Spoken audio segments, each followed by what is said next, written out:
बिस्मिल्लाहिर्रहमानिर्रहीम। इस माह के अख्ताम तक by the end of this month 5 रियासतों में 5 स्टेट्स में इलेक्शन होने हैं, असम्बली इलेक्शंस।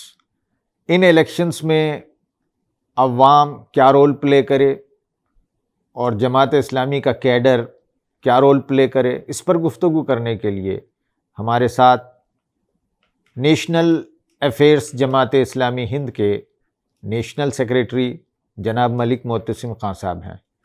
मलिक साहब से हम बात करेंगे, तफसीलात जानने की कोशिश करेंगे। मलिक साहब, 5 रियासतों में इलेक्शन है, बिलखुसूस नॉर्थ इंडिया के 2 इलेक्शंस पर आप ज़्यादा फोकस कर रहे हैं। इन 2 रियासतों में से एक रियासत वेस्ट बंगाल है। वेस्ट बंगाल अपने इलेक्शन के दौरान तशद्दुद और वायलेंस के लिए बड़ी मशहूर है। आदाद शुमार बताते हैं कि 2018 में जब पंचायत इलेक्शन हुए थे तो 23 लोग मारे गए थे। 2019 में मिनिस्ट्री ऑफ होम अफेयर्स ने कहा कि 693 केसेस वायलेंस के रिकॉर्ड किए गए, 11 डेथ हुई। 2020 में अभी तक कहा जाता है कि मुख्तलिफ रिपोर्टें आ रही हैं कि 57 लोग जाँ बहक हो चुके हैं, उनकी डेथ हो चुकी है। तो आप बताएं, ऐसे माहौल में आप अवाम को क्या मैसेज देंगे, कैडर को क्या मैसेज देंगे, और इलेक्शन के जो इम्पोर्टेंट प्लेयर होते हैं, कैंडिडेट्स और सियासी लीडरान, उन्हें क्या आप मैसेज देंगे?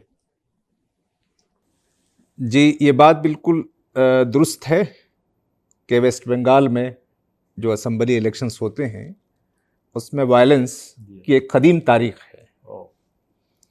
अब जो इलेक्शंस हो रहे हैं ख़ास तौर पे आसाम में और वेस्ट बंगाल में, केरला, तमिलनाडु, पुडुचेरी के साथ में, लेकिन ये जो ऊपर की 2 रियासतें हैं ये मुल्क में जमहूरियत का एक टेस्ट है। अच्छा। बहुत इम्पॉर्टेंट है जी।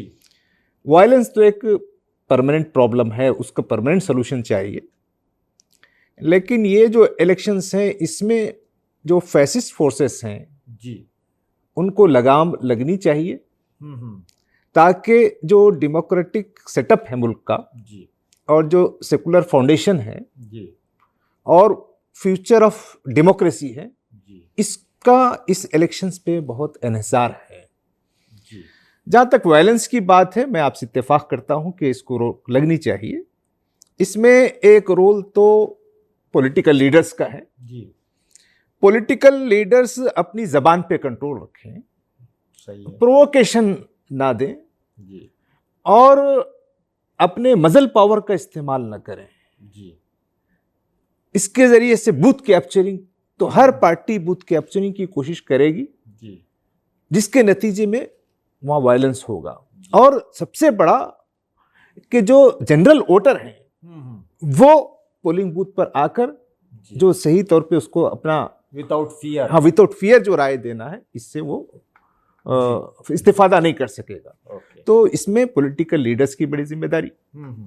दूसरा, पुलिस जी और इलेक्शन कमीशन ऑफ इंडिया, उन लोगों की जिम्मेदारी है कि वो आवाम को फ्री एंड फेयर पार्टिसिपेट होने का मौका फराहम करें। खान साहब जी, माफ करना, अब जो इलेक्शंस हो रहे हैं उसमें एक चीज़ ये भी देखी जा रही है कि अवाम के, पब्लिक के, सिटीजन्स के जो अहम इश्यूज़ होते हैं उन पर बात नहीं होती है, बल्कि ऐसे मसाइल या ऐसे इश्यूज़ पर बात होती है जो रियल लाइफ के बजाय इमोशंस से ताल्लुक़ रखते हैं, और ऐसा करने से समाज में हेट बढ़ रहा है। इस वजह से असल मुद्दे एड्रेस हो नहीं पा रहे हैं, छुप जा रहे हैं। आप क्या कहेंगे? नहीं, ये जो हमारे मुल्क की सियासत का एक सबसे डार्क पहलू है जी। अब जो हमारी पॉलिटिकल पार्टीज हैं और जो पॉलिटिकल लीडर्स हैं उनके पास कोई विजन नहीं है जी, इसलिए वो वायलेंस का, हेट का सहारा लेकर वो इख्तिदार पे आना चाहते हैं। जो अवाम के असल मसाइल हैं जैसे बेरोजगारी है, पॉवर्टी है, एजुकेशन का ना होना है, इंफ्रास्ट्रक्चर का डेवलपमेंट है, वेल्थ का क्रिएशन है, वेल्थ का प्रॉपर डिस्ट्रीब्यूशन है। इन सब में हमारी ये जो लीडर्स हैं, पॉलिटिकल पार्टीज हैं, they are not so serious. उनके जीतने के लिए वायलेंस और उनके जीतने के लिए हेट। तो मैं पॉलिटिकल लीडर से यही ख्वाहिश करूंगा कि वो इससे बाज आएं, लेकिन ये सिर्फ हमारे कहने से बाज नहीं आएंगे। इसलिए हम चाहते हैं कि अवाम भी उनकी इन बातों में ना आए। उनकी ऐसी तकारीर जो सोशल मीडिया पे आ रही हैं, उसका हम बाइकाट करें, उसको वायरल ना करें, उसको फैलाएं नहीं। ये बात सही है कि अब जो है इलेक्शन, आपने कहा कि मजल पावर, डेफिनेटली मजल पावर भी है, लेकिन मजल पावर से ज्यादा हमने देखा है कि सोशल मीडिया का पावर है, व्हाट्सएप का पावर है। तो इस सिलसिले में आप क्या कहेंगे कि किस तरह सोशल मीडिया को अवाम कंट्रोल करे, पब्लिक कंट्रोल करे? अभी आपने बहुत अच्छी बात कही कि ऐसे मैसेजेस या ऐसे स्पीचेस को वायरल ना करें, फॉरवर्ड ना करें जी। और उसमें दोनों किस्म के काम अवाम की तरफ से होनी चाहिए। एक ये कि सोशल मीडिया पर असल इश्यूज को अवाम लोगों के सामने पेश करे जी, वो खुद क्रिएट करे। और खुद जैसे जमात है, जमात इस्लामी के कैडर से भी हम चाहेंगे और भी अवाम से चाहेंगे कि जिन रियासतों में इलेक्शंस हो रहे हैं वहां अवाम किन मसाइल से जूझ रहे हैं उसको इस मौके पर पॉजिटिव फैलाएं। असल डिस्कशन इस पर होना चाहिए, इस पर नहीं होना चाहिए कि फला लीडर ने क्या कहा, फला लीडर ने क्या, वो पर्सनालिटी कल्ट और वो हेट। तो दूसरा ये कि ऐसे वीडियोस के वायरल होने पर हम खुद यानी रोक लगाएं, हर आदमी रोक लगाए जी, कि वो यानी उसको ऐसी चीजों को फैलाने में कोई दिलचस्पी ना हो जी।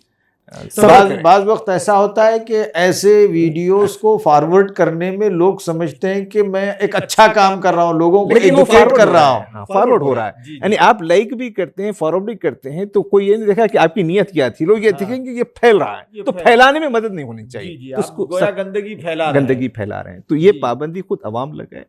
और जो हमारे रिलीजियस इंस्टीट्यूशंस हैं, उनकी भी बड़ी जिम्मेदारी है कि इस मौके पर वो लोगों को इस बात के लिए आमादा करें कि अच्छी बातें आम हो। साथ ही ये सोशल मीडिया पर भी वो भी रोक लगाएं और लोगों को ज्यादा से ज्यादा राय दही में हिस्सा लेने पर आमादा करें जी। यानी उस पर हम थोड़ा सा आगे बात करेंगे। मैं यहाँ ये पूछना चाहूंगा कि आपने जो बात कही कि मजहब के हवाले से, रिलीजन के हवाले से जो इमोशनल चीजें आजकल फॉरवर्ड होती हैं सोशल मीडिया में, उस पर कंट्रोल नहीं है। और एक दूसरा सिनेरियो ये है कि मजहबी जो लीडरान हैं, मजहबी कायदीन हैं या धर्मगुरु हैं, वो अपना रोल शायद जैसा प्ले करना चाहिए वैसा प्ले नहीं कर पा रहे हैं। इसलिए सही है कि एक तो ऑफलाइन उनकी जो भी सरगर्मियां हो वो बेहतर तरीके से अंजाम दें। उसमें सबसे अहम चीज है गाइडेंस है जी, कि वोटर्स को गाइड करें। गाइडेंस तो यही होगा कि ये नहीं है कि किस पार्टी को वोट देना है, किस पार्टी को वोट नहीं देना है। असल में यही है कि उस रियासत के असल इश्यूज क्या हैं, नॉन इश्यूज क्या हैं। तो नफरत का शिकार ना हो जी, जुल्म का शिकार ना हो, लोगों पर जुल्म ना करें जी, और लोगों के अंदर एक किस्म की हसासियत पैदा करें कि वो एक जिम्मेदार शहरी हैं। और जो दस्तूर में जो बातें बयान की गई हैं, इक्वालिटी की है, फ्रेटर्निटी की है, लिबर्टी की है, फ्रीडम की है, जस्टिस की है, वेलफेयर गवर्नमेंट की है, इन बातों पर लोगों को ये बताएं कि ये बातें जो लोग करते हैं इस पर डिस्कशन हो, और इन बातों को जो हुकूमत में आके समाज में इसको ला सकते हैं उनके हक में जाएं। डेमोक्रेसी का एक अहम अमल तो इलेक्शन के जरिए पूरा हो रहा है, एक प्रोसेस पूरा हो रहा है, इलेक्शन हो रहे हैं और उसके ज़रिए एक डेमोक्रेसी का अहम इंस्टीट्यूशन इस्टेब्लिश हो रहा है। लेकिन इस पूरे प्रोसेस में एक तरफ डेमोक्रेसी का इंस्टीट्यूशन इस्टेब्लिश हो रहा है, तो दूसरी तरफ डेमोक्रेसी की स्पिरिट को पूरी तरह मारा जा रहा है। After each and every election, her election के बाद समाज डिवाइड हो रहा है, समाज में नफरतें बढ़ रही हैं, हेट बढ़ रहा है। तो इसको कंटेन करने, इस पर रोक लगाने के लिए जमात इस्लामी अपने कैडर और अवाम, आम पब्लिक और दीगर मजहबी लीडरान को क्या मैसेज देना चाहेगी? बिल्कुल सही बात है आपने जो कही है कि असल चीज इलेक्शंस नहीं है, असल चीज समाज है। बिल्कुल, इलेक्शंस तो आएंगे, फिर इलेक्शन चले जाएंगे। हर 5 साल पे आएंगे। हर एक बार एक पार्टी जीतेगी, दूसरी बार दूसरी पार्टी जीतेगी। लेकिन समाज तो एक मुस्तकिल चीज़ है। सही। तो इलेक्शंस के ज़रिए से समाज के ताने बाने टूट जाते हैं, सोशल फैब्रिक खराब हो जाता है, और उसमें मोहब्बत और ताउन के बजाय नफरत और दुश्मनी फैल जाती है। तो ये एक बहुत बड़ा समाज का नुकसान है। तो इलेक्शंस तो समाज को फ़ायदा पहुंचाने के लिए हैं, ना कि इसको नुकसान पहुंचाया जाए। लेकिन इसमें सबसे बड़ा मसला यही है कि फिर मैं ये कहूँगा कि इसमें जो हमारे फैक्टर्स हैं उसमें पॉलिटिकल लीडर्स हैं। पहले पॉलिटिकल लीडर्स हैं, नंबर 1, क्योंकि ये इनके सामने कोई विजन नहीं है कि वो समाज के, मुल्क के, अवाम के मसाइल को हल करने के लिए कोई उनके पास ख्याल है, सोच है, कुछ मैनिफेस्टो है और कुछ वो प्रोडक्ट कंट्रीब्यूट करना चाह रहे हैं। ऐसा नहीं है। वो अपना वेल्थ क्रिएशन कर वो रहे तो हैं। अब तो पूरे पॉलिटिक्स में जो है क्रिमिनल्स हैं, करप्ट हैं, कैरेक्टरलेस लोग हैं। अच्छा। और जिनको जेलों में होना चाहिए वो लोग अब इख्तिदार की कुर्सियों पर हैं। ये सबसे बड़ा देश का मसला है। अगर खैत आ जाए तो इतनी बुरी बात नहीं है जी, जलजला आ जाए तो इतनी बुरी बात नहीं है। ऐसे जो पॉलिटिशियंस जो आ गए हैं, ये खैत और जलजले से ज्यादा मुल्क के लिए मुसीबत बने हुए हैं जी। तो मगर हम इससे भाग नहीं सकते हैं, इसी के दरमियान में रहना है। तो वो वायलेंस को और नफरत को, वो तो यानी उनके पास बीज है जिससे फसल उगाते हैं, तो उनके लिए एक टूल है, एक वेपन है जिसके जरिए से इक़्तिदार पर पहुंचना चाहते हैं। इसलिए हम उनसे बहुत ख्वाहिश करके भी हम कामयाब नहीं हो सकते हैं जी। तो उसको रोकने का असल जरिया या तो पुलिस है, इलेक्शन कमीशन ऑफ इंडिया है, या खुद अवाम है, वोटर्स हैं जी। तो वोटर्स पे आप कैसे वोटर्स के लिए इन्फ्लुएंस का, वोटर्स को जो समझदारी एजुकेट करने का तरीका यही है कि हम उनसे इंडिविजुअल कंटैक्ट करें जी। और उनको मुल्क के हालात, समाज के हालात पर बात करें। हम हमारे कैडर से भी कहेंगे कि इंडिविजुअल कंटैक्ट करें जी।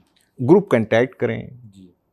सही तौर पे जो हैंडबिल लिटरेचर हैं उसको आप प्रिंट करके लिखें कि इस इलेक्शन को हम किन एंगल से देखते हैं, अवेयरनेस पैदा करें जी। और लोगों से सिंपोजियम सेमिनार करें, लोगों से बातचीत करें, डायलॉग करें जी। और सोशल मीडिया का पॉजिटिव इस्तेमाल करें जी। और जो हमारे रिलीजियस इंस्टीट्यूशन से उनकी भी जिम्मेदारी है कि वो इस सिलसिले में लोगों में बेदारी लाए और क्या करना है वो बताएं, क्या नहीं करना है वो भी बताएं जी। कि हमको किन भाषणों को तवज्जो नहीं देना है, किन चीज़ों को हम नज़रअंदाज कर देना है और किन चीज़ों को फैलाना है। इस पर हमारे जो मज़हब के बड़े लोग हैं वो वहाँ लोगों की रहनुमाई करें। साथ ही बरादरान वतन नॉन मुस्लिम से भी हमारी ख्वाहिश ये है कि वो भी इसको बहुत सीरियस लें। ये मसला सिर्फ इलेक्शंस का नहीं है, ये मसला मुल्क की बका का है। यानी वायलेंस का होना, हेट का होना, ये किसी भी समाज के लिए, कोई महज़िब समाज के लिए बहुत ही यानी एक अनसिविलाइज्ड होने का एक जाहिर है, वो उसके नमूने हैं। तो उनको भी ये सोचना चाहिए कि हमको मुल्क में क्या खूबी हम लाना चाह रहे हैं, क्या देखना चाह रहे हैं, मुल्क के बारे में हमारी सोच क्या है। जो काम करना चाहती है इलेक्शन के हवाले से, वो सिर्फ मुसलमानों में करती है या सबको लेकर इंक्लूजननेस के साथ काम हो रहा है? नहीं, हम तो ये चाहेंगे कि देश के अंदर और बंगाल और असम्बली के इलेक्शंस के अंदर, जैसे कि मैंने पहले भी कहा कि ये जो पूरे इलेक्शंस, बल्कि पूरे इलेक्शंस जो अब हो रहे हैं असम्बली के, बंगाल, आसाम, केरला, तमिलनाडु और पुडुचेरी, ये पूरे इलेक्शंस जो देश की मरकज़ की सरकार है और उसकी जो नीयत है, उसके जो कारकर्दगी है, उसका जो रवैया है, नियत और नीति दोनों में, उस पर पूरे मुल्क में एक भ्रमी है। लोग नाराज हैं और irrespective of caste, creed, religion लोग नाराज हैं। वो इस नाराजगी को छुपाने के लिए कम्युनलिज्म का सहारा लेते हैं, फैसिज्म का सहारा लेते हैं, नफरत का सहारा लेते हैं और वो कम्युनिटी के दरमियान दूरियां पैदा करती, जिसके सहारे से वो फिर इख्तिदार पे आना चाह रहे हैं। तो बरादरान वतन से वो इस बात को समझें कि सिर्फ कम्युनलिज्म के नाम पर आप जो नॉन परफॉर्मेंस को बर्दाश्त कर रहे हैं वो मुल्क के हक में बहुत खतरनाक है। आप परफॉर्मेंस की बुनियाद पर आए, तो परफॉर्मेंस की बुनियाद पर देखें कि तो परफॉर्मेंस जो, यानी कि हम किसी जो भी मजहब के लोग हैं, ये मुल्क तो एक प्लूरल कंट्री है, मल्टीलिंगुअल कंट्री है, मल्टी पार्टी सिस्टम है यहाँ पर, तो हम किसी एक पार्टी की बात नहीं, अच्छा परफॉर्म जो कर सकता है तो वहाँ के परफॉर्मेंस की बुनियाद पर और जो वोटर्स को वाकई जो रिप्रेजेंट कर रहा है उसके हक में वोट दें।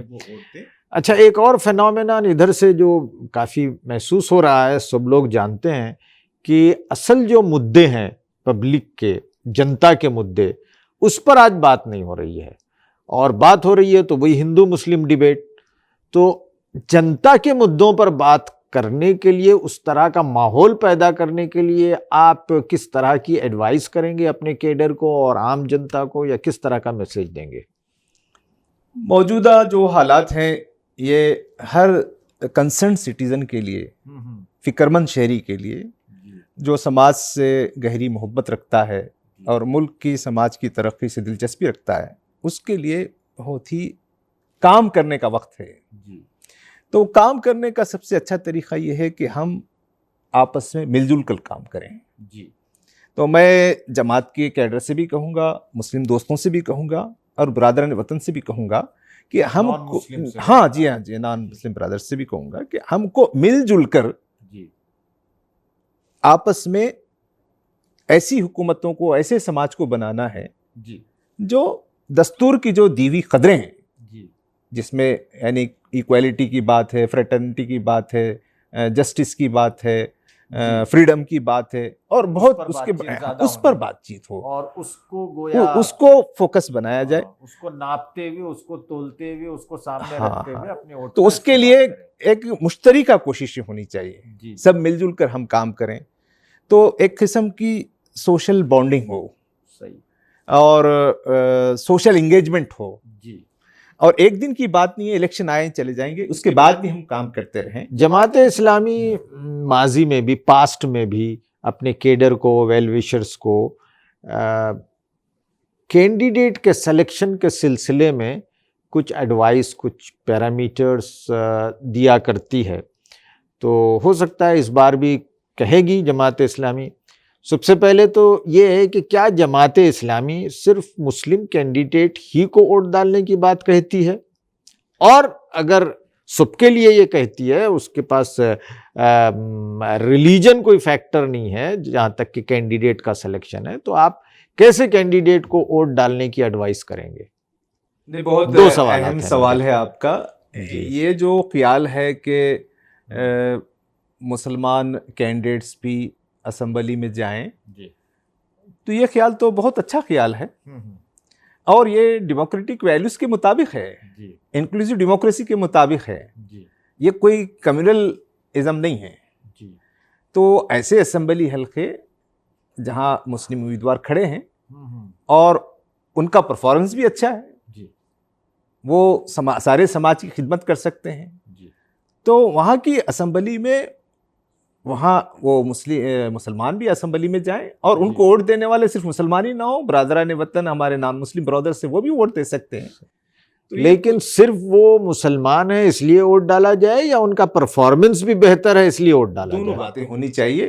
एक तो डेमोक्रेसी में हमारे मुल्क में जो आबादी है, यहाँ क्रिश्चियन हैं, दलित हैं, ब्राह्मण हैं, हिंदू हैं, सिख हैं, ईसाई हैं, तो हमारी पार्लियामेंट और हमारी असेंबली में भी इसी तरह का कंपोजिशन होना चाहिए। कंपोजिशन, ये खुद भी एक जमहूरियत की जरूरत है, बिल्कुल, कि चाहे वो परफॉर्म करते हो या ना करते हो, परफॉर्मेंस बहुत जरूरी है, लेकिन ये खुद भी एक जरूरत है। ठीक है। दूसरी अहम चीज ये है कि वो परफॉर्म करने वाले हों, तो परफॉर्म करने वाले लोगों को हम मुंतखब करें, लेकिन ऐसा होना चाहिए। इसको ये नहीं समझना चाहिए कि ये कोई यानी गलत बात है। अच्छा। तो जहां मुस्लिम उम्मीदवार जीत सकते हैं वो जरूर जीतना चाहिए, लेकिन जहां उसके बाद जो मुस्लिम उम्मीदवारों में भी परफॉर्म देखा जाए, और हम चाहेंगे कि मुस्लिम उम्मीदवार कम्युनल ना हो, मुस्लिम उम्मीदवार भी कम्युनल ना हो, लेकिन जो उसके बाद जो जनरल जो सीट्स हैं, हम ये चाहेंगे कि वहां पर जो लोग दस्तूर की बुनियादी कदरों पे यकीन नहीं रखते, उनको वोट नहीं मिलना चाहिए। अच्छा। क्योंकि बेसिक चीज है मुल्क का दस्तूर।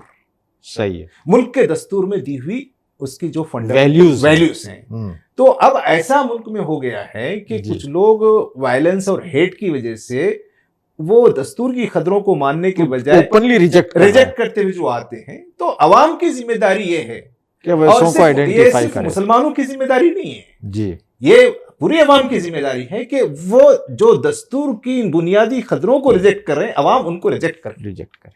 तो अब रिजेक्ट करने में क्या करना पड़ेगा कि ये देखना पड़ेगा कि जो ऐसी फोर्सेस को नुमाइंदगी कर रहा है जो दस्तूर के खिलाफ है, और कोई आदमी ऐसा है जो दस्तूर के खतरों के मुताबिक है, जी। किसी भी पार्टी का हो, अच्छा, उस पर वो हाँ आसाम में, बंगाल अच्छा। में वो कांग्रेस का भी हो सकता है, जी, यूडीएफ का भी हो सकता है, असम वहां जातीय पार्टी है, अलग अलग पार्टियां हैं। जी। तो हमको ये देखना, अवाम से हम दरखास्त ये करेंगे, खुद मुसलमानों से भी करेंगे, हमारे कैडर से भी करेंगे कि इस बात की शनाख्त हो असेंबली सेगमेंट के हिसाब से जी, कि वो वहां पर जो कॉन्स्टिट्यूशनल वैल्यूज को रिप्रेजेंट करने वाले कौन है और कॉन्स्टिट्यूशन वैल्यूज के खिलाफ कौन है। जी।